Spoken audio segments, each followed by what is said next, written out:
का साथी त्रिशला के साथ। कैसे हैं आप लोग और कैसे हैं घर में सब, बताते रहा करिए, बहुत अच्छा लगता है। जीवन की गतिविधियां जिस तरीके से चल रही हैं, हर इंसान कहीं ना कहीं पैसों को लेकर तंग हो रहा है।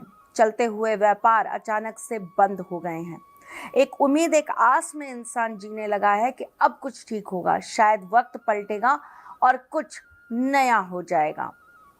कुछ लोगों के ऊपर इस पीरियड में बहुत ज़्यादा ऋण भी चढ़ गया है। आज मैं आपको ऋण मुक्ति के कुछ अचूक उपाय बताने आई हूँ, लेकिन उससे पहले मैं आपको बता दूँ मैं कौन हूँ। मैं आपके एस्ट्रोलॉजर हूँ, वास्तुशास्त्री हूँ, चेहरा भी पढ़ती हूँ, आवाज़ भी पढ़ती हूँ और हाथों की लकीरें भी पढ़ लेती हूँ। ऋण होना, इसका सबसे बड़ा कारण होता है आपकी कुंडली के छठे भाव का किसी ना किसी तरीके से पीड़ा में आ जाना। आपका छठे भाव का मालिक अगर कहीं ना कहीं पीड़ा में होगा या किसी और ग्रह के साथ संबंध बनाकर आपको दुष्परिणाम दे रहा होगा, तो आप कर्जे में जरूर आ जाएंगे। जीवन के अंदर कर्जा होना एक आम बात है। हम हाउस लोन लेते हैं, गाड़ी को खरीदते हैं तो लोन लेते हैं। लोन लेना बुरा नहीं है, पर वो लोन चुक जाए ये सबसे ज़्यादा ज़रूरी होता है। इसके लिए कई लोग सिर्फ छठे घर को देखते हैं, लेकिन मैं दूसरा, छठा और 11वां घर और उसके साथ 12वें घर का क्या संबंध है, इस बारे में विचार करती हूँ। इन चारों घर के जो आपकी कुंडली में बैठे हुए नक्षत्र हैं, उनका आपस में क्या संबंध है, इस पर मैं विचार करती हूँ। तो चलिए जी, आज हम इन्हीं सब चीज़ों को चर्चा करके आपसे कुछ नया बताने चले आए हैं। काल पुरुष की कुंडली के अनुसार देखूं तो छठे घर का मालिक बुध होता है।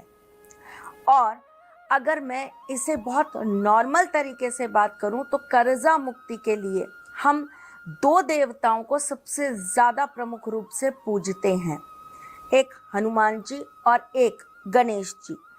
आज इन दोनों के आशीर्वाद से मैं आपको कुछ ऐसा बताने जा रही हूं जो आपने 4 हफ्ते लगातार कर लिया तो आप ऋण से बिल्कुल मुक्त हो जाएंगे।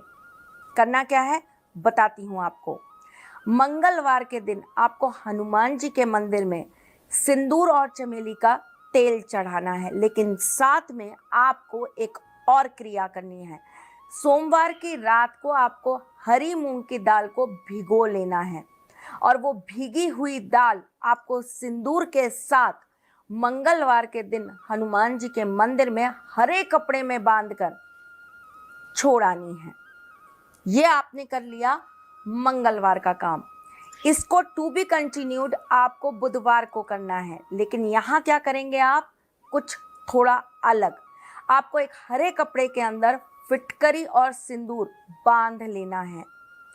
हरे कपड़े के अंदर फिटकरी का टुकड़ा और सिंदूर बांधने के बाद आपको इसको गणेश जी के मंदिर में छोड़ आना है। ये क्रिया लगातार आपको 4 हफ्ते करनी है। आपके ऊपर ऋण कितना भी हो, कैसा भी हो, उससे निकलने का रास्ता आपको 101% मिल जाएगा। अगर आप शिवजी के ऊपर मूंग की दाल सोमवार के दिन चढ़ाते हैं तो ऐसा करने से भी आप कर्ज मुक्त होते हैं।